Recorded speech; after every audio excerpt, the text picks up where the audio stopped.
बच्चों, आज हम पढ़ेंगे पाठ नंबर 11 वचन।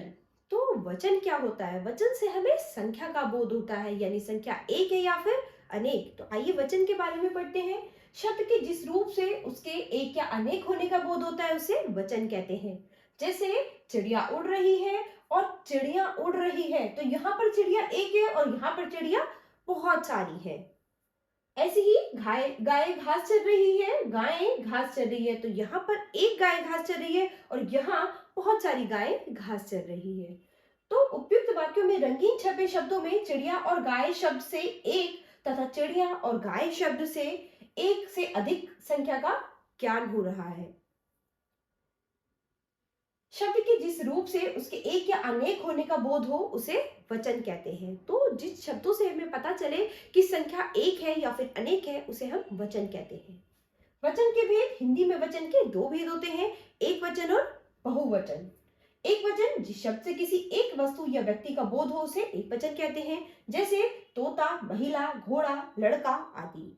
बहुवचन जिस शब्द से दो या दो से अधिक वस्तुओं या व्यक्तियों का बोध हो उसे बहुवचन कहते हैं, जैसे तोते, महिलाएं, घोड़े, लड़के आदि।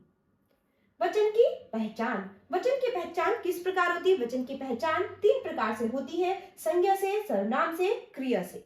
तो पहला, संज्ञा शब्द से। वचन की पहचान वाक्य में आए संज्ञा शब्द से होती है, जैसे अध्यापिका पढ़ा रही है, तो ये क्या है? एक वचन। और अध्यापिकाएं पढ़ा रही है, तो ये क्या हो गया? बहुवचन, क्योंकि अध्यापिकाएं बहुत सारी है। सर्वनाम शब्द से वह पढ़ रहा है, यानी एक वचन, वे पढ़ रहे हैं, बहुवचन, वे पढ़ रहे हैं, यानी वे बहुत सारे पढ़ रहे हैं। क्रिया शब्द से बालक खेल रहा है, एक वचन, बालक खेल रहे हैं, बहुवचन, यानी बालक बहुत सारे खेल रहे हैं।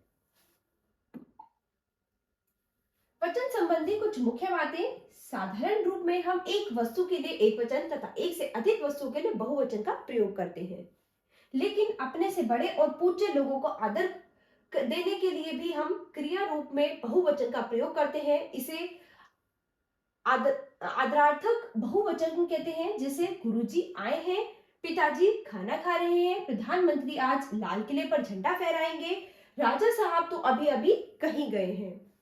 कई बार हम स्वयं के लिए भी बहुवचन का प्रयोग करते हैं, जैसे चिंता न करो, हम जल्दी ही लौट आएंगे, न्यायाधीश हम तुम्हें 7 साल कैद की सजा देते हैं।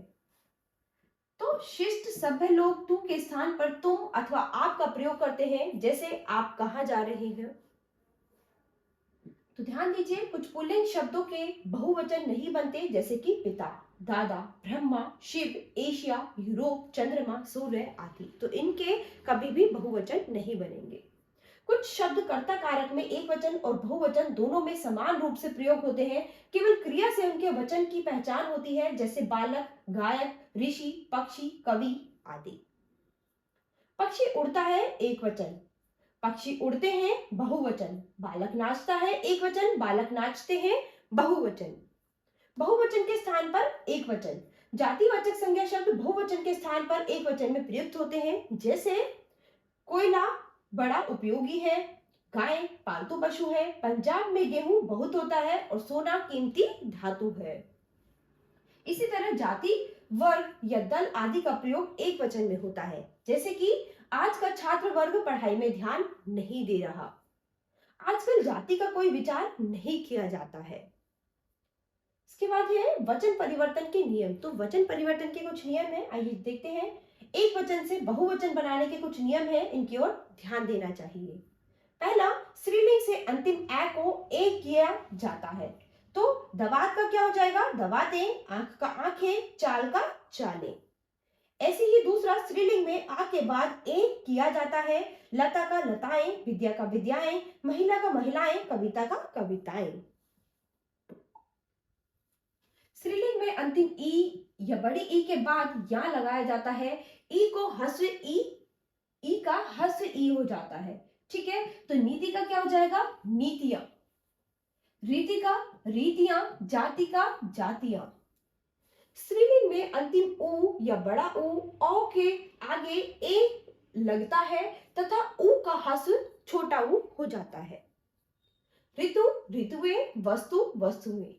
इसके बाद है पुल्लिंग में आ का ए हो जाता है, तो मेला का मेले, पंखा का पंखे, बेटा बेटे, घोड़ा घोड़े।